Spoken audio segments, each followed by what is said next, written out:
This video is for part B, reactions of metal ions. The water bath is on the hot plate, ready and waiting should we need it, according to step 1. In step 2, we're going to take the 6 solutions that we had for the flame tests and test those solutions with reactions with other solutions. And so to explain what's happening, I have written out a diagram of the 6 test tubes with the solutions of the metal ions. The first one is the barium ion solution.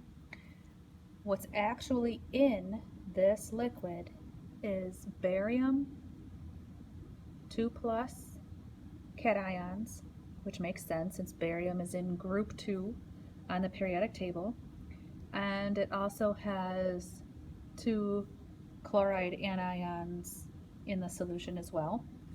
And the chemical formula of BaCl2 makes sense for an ionic compound, and the AQ means that it's aqueous, in other words, dissolved in water.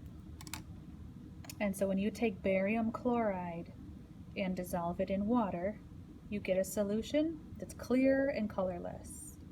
And it looks just like this. This is what the flame test solution looked like for the first solution. And the second solution for calcium chloride is also clear and colorless. They all are. And so what calcium chloride solution has is calcium 2+ cations swimming around in the water, along with double the amount of chloride ions. And there's twice as many chlorines, of course, because we need charges to cancel for an ionic compound. The third solution is also clear and colorless. Lithium chloride has lithium +1 ions and chloride -1 ions. Sodium chloride is similar. Sodium and lithium are both group 1 metals, and they're both +1 charge cations.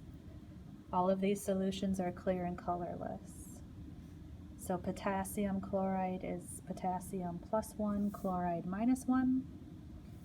And the 6th solution, which again is clear and colorless, is a solution of strontium chloride. And strontium is a group 2 metal, the charge is +2, and there's double the amount of chloride ions.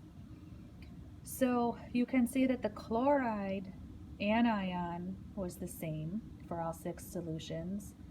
The color change in the flame was due to the various cation metals in the 6 solutions.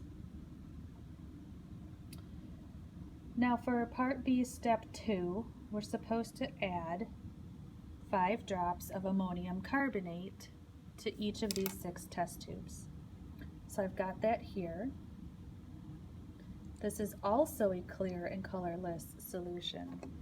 So ammonium carbonate solution, that's aqueous, dissolved in water. Well, what is that? So in my dropper bottle,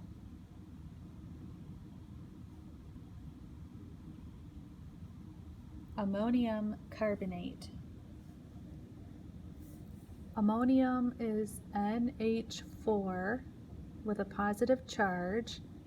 That's a polyatomic ion.